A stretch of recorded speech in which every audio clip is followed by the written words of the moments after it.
What's up, everybody? How's it going out there today? Hope everybody's having a great day. Chilling, getting loaded right now. Hopefully you can hear me. The guy next to me is having a belt squeaking APU type of day. Maybe a little belt grease on there. Maybe a little WD-40. I don't know. Maybe replace that belt soon. Hopefully you can hear me over that squeaking. But yeah, I wanted to talk to you today about, is it still a good time to be owner-operator? Is it time to leave that company job and fall into the everyday of the unknown as being an owner-operator? So I've had a lot of people responding to the videos I made about Western Express, Hirschbach, a lot of these lease purchase companies I rag on for good reason. I don't think the numbers add up, and that's why I rag on them. I don't think it's a stepping stone. I don't. A lot of people say that, it's a stepping stone to be an owner-operator. I don't think it is. I think it's a step backwards, if anything. But anyway, that's not why I made the video to rag on those. I just want to put it out there. Me personally, I don't think it's ever a time to go do the lease purchase. I just don't. I think you're better off with a good company job. To me, that's a waste of time. I've done a couple of them. They both were a waste of time for me. I think you'll see that if you do it and then you just go buy a truck. So let's talk about it. Let's get into being the owner-operator. Is now the time? And we're talking like April, second, third week of April when I'm making this video, 2021, if you're watching this on a replay, or if you're watching this, down the road. So I think rates are good. Rates are good. That's why most people want to become an owner-operator right now. To me, that is a lack of foresight and planning if you're doing it that way. Now, if you've been planning on being an owner-operator for 6, 7 months, 8 months, 9 months, 10 years, if you've been planning it out and working the numbers and striving to get to a goal, then yeah, now's a good time to be an owner-operator. And if the rates were half of what they are now, I'd tell you the same thing. For me, being an owner-operator should not solely be based on the rates right now. Because are you still want to be an owner-operator if rates went to half right now and fuel went to double? I think a lot of people would be stressing and wanting to get out of the game if that were to happen. So a good train of thought is build your business plan. And number one, if you're not building a business plan, by all means, don't be an owner-operator. Have a plan. Have yourself a 6-month plan. Have yourself a 1-year plan. Have yourself a 3-year plan. Have yourself a 5-year plan. Just have plans. Now, you should have to adjust those plans as you go, but having no plan is the worst plan, in my opinion. So, work a business plan and work to the goal. That's why I say, set it up where right now, think of it in the next 6 months. Let's say fuel's ballparking like, we'll say $3 a gallon right now, probably around the U.S. So let's say $3 a gallon. Let's say it goes on up to $4 a gallon. Work that into your business model. See how those numbers treat you. Because the beauty of numbers is they're factual. They're laid out for you. They're black and white. There is no, that's why I don't English so well, because there's interpretation to English. Numbers are numbers. And that's why I like math more than I liked English in school, because I could understand the numbers. No interpretation, it's just, bam, it's this way. So, work your business plan where freight is averaging $2 a mile. Because if you're going to pull dry van, this time last year, dry van rates were pretty bad. Just saying, it's only been a year. So think of it like that. Work your business plan with let's say $2 a mile freight. Hell, if you was doing good if you could get $2 a mile last year, average all miles. Because let's face it, the big numbers don't matter. It's the average of all the numbers. That's because you still got to pay maintenance on deadhead miles. You still got to buy fuel for deadhead miles. Deadhead miles still takes time off your clock. So all miles is the way you calculate miles. So let's take it. Let's say, $4 a mile fuel, $2 a mile freight, maybe $1.75 a mile freight. Who knows? But calculate your business model like that, and then ask yourself, is it worth it to me? Do I have the get up and go and the drive to want this bad enough to make less than a company driver? Because there are going to be times in this when you make less than a company driver. It's just a fact. An owner-operator does not always make more than a company driver when all things considered. So take that into account. And really, being an owner-operator to me it's not about the rate per mile as much as it is the want to be a business owner. Because let's face it, when you become an owner-operator, you're becoming a business owner. You're not just buying a truck, you're starting a business. I've said this time and time again, and it really is the thing that holds true for me in business. I've never been a good employee. I just haven't. I do what I'm told. I'm not bad on like that, but I'm bad in the fact that I don't want to do the bare minimum. And unless you're going to pay me to go above and beyond like I do for myself, then I'm probably not going to stick around very long. So for me, it's that drive that I don't have any problem waking up on a Monday morning or on a Sunday morning and saying, let's go find some freight to move. Let's go find some way to make money today. I got no problem doing that. You got to be self-motivated.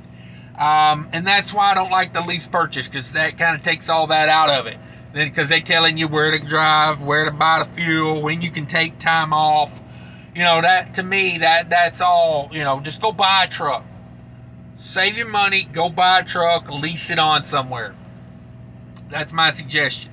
Or get your own authority if you want to go that route. But for me, I think, and I've said this before too, I'll say it again. For me, it's about, if you want to have one truck and be the driver of that truck, I think the economics work out better leasing it on to a good carrier. If not, if you want to grow a fleet, I say get your own authority. It's just how I see it. It's hard to grow a fleet under someone else's numbers because you need that entire 100% of revenue to help grow the business. Now, if you're just going to be one man, one truck, you're probably going to make similar money as having your own authority by the time you pay for everything. I've run the numbers on this. I've had my own authority. I've been leased on to multiple carriers. It kind of works out that way to me. I hear a lot of people, they in my comments, that when I do the weekly recap with the money talking there, oh, look at how much money you're giving your carrier. I'm not giving them anything, number one. That's not how that transaction works. We are a partnership, okay? We split that money, okay? It's not their money. It's not my money. We split that money, okay? And that is terms of which I've agreed to. So I suggest that. Go buy yourself a truck. And that's another thing. Is it a good time to become an owner-operator now? Getting a truck. Good luck getting a truck right now. Trucks are far and few between. I've had multiple people tell me here lately that Lone Mountain's pretty much out of trucks, and that's kind of the fallback safety net of the trucking industry, getting a truck. Pretty much if you've got a pulse and $3,000, you can go to Lone Mountain and get yourself a truck. That's kind of not the case right now. All the dealerships, I remember this time last year, I bought my truck, bought this 2016 Cascadia at the end of February last year. The truck lots were action-packed with trucks. Like, a lot of the truck dealerships I drive by regularly, they had trucks parked up and down the side of the road. They had so many turn-in trucks, trade-in trucks. I go by the Kenworth in Madison a lot. And that's, I guess, Millis Transfer trades in a lot of trucks there. There's always a lot of maroon Kenworths there. That place was packed to the gills last year with maroon Kenworths. Everywhere those trucks were set. Now, not so many trade-ins on the lot over there anymore. And they are expensive, the ones that are traded in. I think that's why Lone Mountain's having trouble getting to new trucks, because new truck sales are being delayed right now because they fell behind with COVID last year, and now they're having the microprocessor, the chips for the computer problem right now. So I think a lot of big fleets are not turning in trucks is what's going on. And when the big fleets don't turn them in, you don't get the amount of used trucks on the market. Let's face it. Where do all those Lone Mountain trucks come from? The big fleets, the Creeks, the Western Expresses, the Schaefers. That's where they get a lot of their trucks from, the USA Trucks. Just like these big dealerships, same thing with their trade-ins. That's where they get all their trucks from. You're not seeing it right now. The big carriers are having to hold on to their used trucks and run them a little longer because of the new trucks not being available right now. Same thing with the trailer market. If you want to buy a trailer right now, same scenario you're going to see. You're going to see inflated prices because, let me tell you, trucking is very turnkey. It's very liquid, I guess you would say. Very fluid. Not gender fluid, just fluid as in equipment to rates. When rates are down, equipment is abundant and it's a little cheaper. Right now, rates are way up, so everybody's trying to get into that owner-operator game. It's driving up the prices of the equipment. Right now, I bought this truck for under $40,000 last year. They were not selling. They were not selling. I had an opportunity to get a really good deal on this truck. And it's because back then, this was the end of last February. We already knew at that point COVID was spreading all over China. We knew it was coming to this country. Looking back on it, we knew that. We knew that at that point. So I took a huge risk buying a truck at the beginning of a pandemic.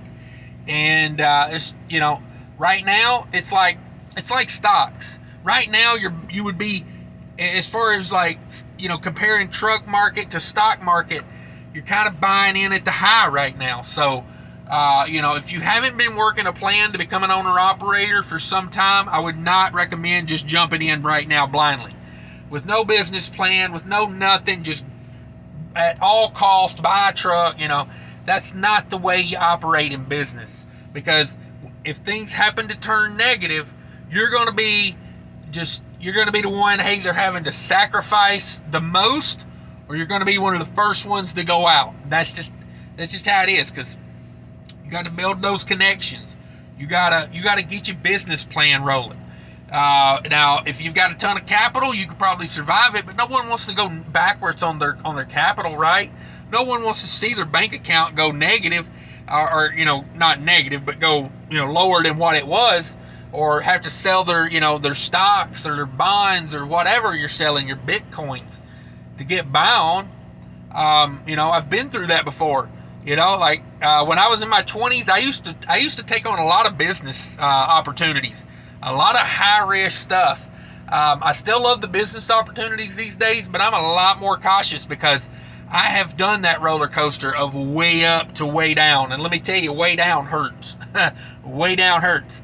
And what's the, when you're up, you feel like you're never going to come down. And when you're down, you feel like you're never going to come up. I love that saying. I love it so much, I have it tattooed on my arm. It's just how it keeps me grounded right there. Every time, I think, oh man, I'm killing it. I kind of think about that. Yeah, when you're up, always remember the downtime. Just like all the people jumping into trucking right now, go back and read the news stories of last year. Before you decide to, jump in on these rates, ask yourself, what were you doing last year during this time? Did you feel panicked?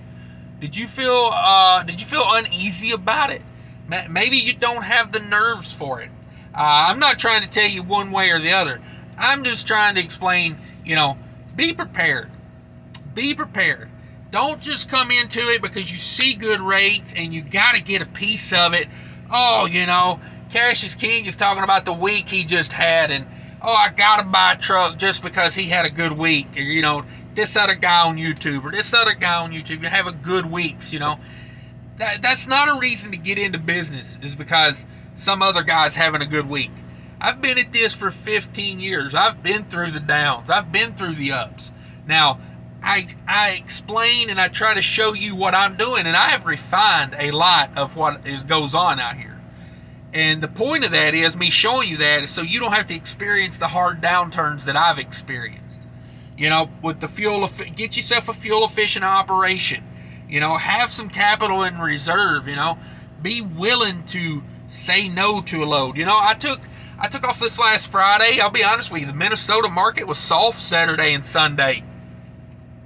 And it was soft, and the brokers had the negotiating power, because I tried to book a load that I've hauled twice in the past month. I've hauled this load twice. I tried to book. They were coming in for almost what was it, like $1,300 this week, less than I hauled it for last week. Now, does that mean that's what that rate is? Probably not. That means they're going to try to get it moved for that. I told them, no thanks. I'm not going to haul something for, a 25% discount on what I hauled it for last weekend. Not interested in that. So, you got to be willing to turn some stuff down, because, I'm not saying you can't haul what you want to haul. I'm just saying, like, you got to keep your, you got to be happy with yourself and what you're hauling for what numbers. Now, me personally, if I had to go this weekend, and that's the beauty of having reserve capital and having a low-cost operation, I can afford to say no to stuff like that. I still could have made really good money at the rate they were offering that. But at the same time, I can sit at the house and get a better load Monday, and that's kind of what we're doing here. So these are just a few aspects of it. I mean, I'm not, like I said, I'm not telling you go for it, don't go for it. I'm just saying think about some stuff before you go. Don't just go, oh, everybody's making great money, let me jump into this with, both feet blindly. Because you never know. There may not be any water in that pool that you're jumping into blindly, Just saying. Be forewarned. You're going to overpay for a truck right now. If you're going to buy a truck, it's going to be overpriced. Just like the reason I brought up the broker. See, when they've got the power, it's just like, there's a lot of people trying to buy trucks right now, so the dealerships have the power. So they're marking up the prices, and they're still selling the trucks. And once we get so many people in the market that don't know what they're doing, they've done no research, they've done no homework, they don't have a business plan, that's going to be the guy that's going to undercut freight rates first. They're going to jump in, they're going to go, oh man, I don't know what I'm doing. The broker's offering me $4,000 on a load. I've never made that much money in a week. And then, it's like, well, you come to find out $4,000 was kind of like a break even on that load, and then you're like, wow, so I made a good gross, but I made nothing net. So you think about stuff like that. Try to learn as much as you can. Read some business books would be a good suggestion too. Try to get some books on tape. Learn about business, because that's what you're entering into. But anyway, guys, that's my rant. So just be prepared. If you do want to become an owner-operator right now, you're going to overpay for a truck, and you may not know what you're doing. So try to learn as much as you can before you do it. I think, if you're going to be an owner-operator, just try to do as much research as you can. Learn as much as you can, so you don't look like, it's your first day on the job. Would be my suggestion. I don't know. Thanks for tuning in. Check out the description for the mud flap. Sign up with my app on the mud flap. That'll save you some fuel cost. Because like a lot of guys get into this, paying retail for fuel. That's not a good idea. Check out mud flap for some fuel discounts up to 80 cents a gallon. Check that out. Check out my other stuff. Got Twitter going down there.